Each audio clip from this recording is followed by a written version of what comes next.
no sarcasm intended, but you'd have to be living in a cave not to know what's been going on in the last 24 hours. The buzz started last evening. It buzzed loud enough to interrupt a Major League Baseball game with chants of USA, USA, as Twitter feeds and Facebook feeds began spreading the news. Finally, last night, the president addressed the country. Osama bin Laden is dead. The news reverberated around this country in a way that very few news stories ever have. Since the advent of social media and much more high-speed internet access, word traveled literally like wildfire. I must admit, though, that I've not been overly excited by all of the response that I've seen.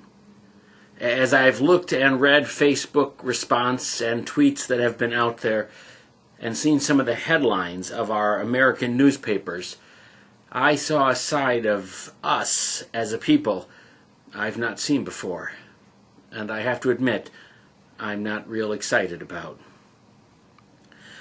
I think it's a good thing that Osama bin Laden has been killed.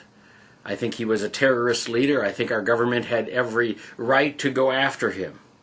In fact, several scriptures come to mind in light of the circumstances and events of this day. The first of which is Romans 13, verses 4 and 5. For he, talking about the government, is God's servant to do you good. But if you do wrong, be afraid. For he does not bear the sword for nothing. He is God's servant, an agent of wrath, to bring punishment to the wrongdoer. Therefore it is necessary to submit to the authorities, not only because of possible punishment, but also because of conscience. I believe that we were justified in the killing of Osama bin Laden, by whatever means and force necessary. But our response to his death has somewhat troubled me. It's a day for pride. A pride that our stick-to-itness and our willingness to continue the hunt for almost 10 years is to be applauded. The fine and brave work of those who went in on those task force to carry out this mission is to be applauded. But it is not necessarily the death of Osama bin Laden that we should be celebrating. It has always troubled me when I've seen video of other countries, Middle Eastern countries, where they have celebrated the death of someone. I'm not so sure that we as a people should be celebrating the death of Osama bin Laden. We should laud that the task is done. We should give thanks to our military for what they have accomplished. But I'm not sure that celebrating death is really what we're called to do.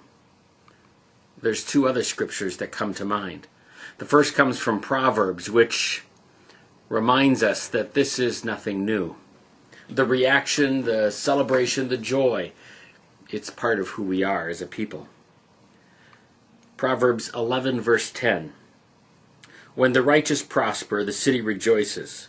When the wicked perish, there are shouts of joy. There have been a lot of shouts of joy.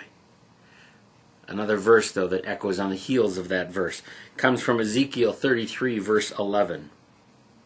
Say to them, as surely as I live, declares the sovereign Lord, I take no pleasure in the death of the wicked, but rather that they turn from their ways and live.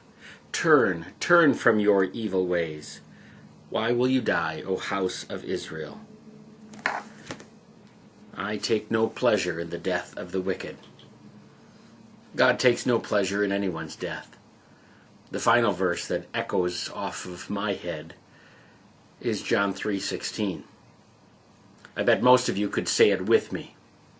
It's not just that placard verse that gets carried around at football games and written on the faces of players.